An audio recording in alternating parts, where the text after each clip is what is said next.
నమస్తే అండి. మీ పేరు సార్? రాము ఎర్రగుంట్ల. ఎర్రగుంట్ల రాము గారు. ఏ విలేజ్ అండి? చిన్నమోదుపల్లి. చిన్నమోదుగులపల్లి మండలం ఏదొస్తుందండి? కొత్తవాయి.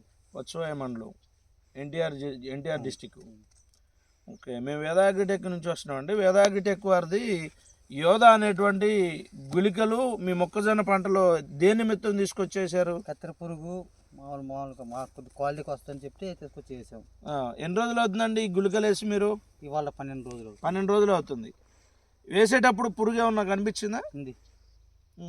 3వ రోజుకే చనిపోయింది పురుగు. 3 రోజులు చనిపోయింది. అంటే ఈ పొలం ఎన్ని ఎకరాల పొలం వేశారు మీరు? ఇక్కడ ఈ మొత్తం మొక్కజొన్న ఎన్ని ఎకరాలు వేశారు? 3 ఎకరాల పంట వేశారు.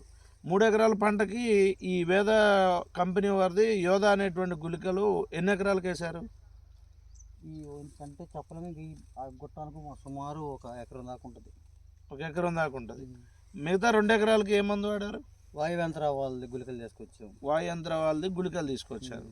మరి దీనికి దానికి ఏమన్నా మీకు వ్యత్యాసం ఏమైనా కనిపించిందా? ఇదే తొందరగా చచ్చిపోయింది పురుగు దాని మీద. దానికంటే కూడా ఈ గుళికలు బాగా తొందరగా చచ్చిపోయింది. క్వాలిటీ దానికి దీనికి ఏమన్నా క్వాలిటీ? ఇది కలర్ వచ్చి నలుపులాగా వస్తుంది బాగా. అది కొంచెం నలుపు తక్కువ అనిపిస్తుంది. వాయంత్ర గుళికలది నలుపు తక్కువ అనిపిస్తుంది. యోధ గుళికలు వేసింది నలుపు కనిపిస్తుందా? 12 రోజులు అవుతుంది. ఏమన్నా పురుగు ఏమన్నా కనిపిస్తుందా అండి? లేదండి, అసలు పురుగు లేదు. చూసాం ఇప్పుడు లేదు, ఎక్కడ లేదు. ఈ గుళికలు మిగతా మరి 2 ఎకరాలు కూడా మీరు వేస్తారు? అది వేస్తాం. ఇంకా 3 ఎకరాలు విడిగా ఉంది, దానికి వేయాలి. ఓకే, ఈ గుళికలు మొక్కజొన్న పంట వేసినటువంటి ప్రతి రైతు కూడా వేద కంపెనీ వారిది యోధ అనేటువంటి గుళికలు అందరూ వాడొచ్చా? వాడచ్చు. ఏం కాదు, బాగానే పని చేసినట్టు వాడొచ్చా? ఒకసారి మీ ఫోన్ నెంబర్ చెప్తారా? 8439921212.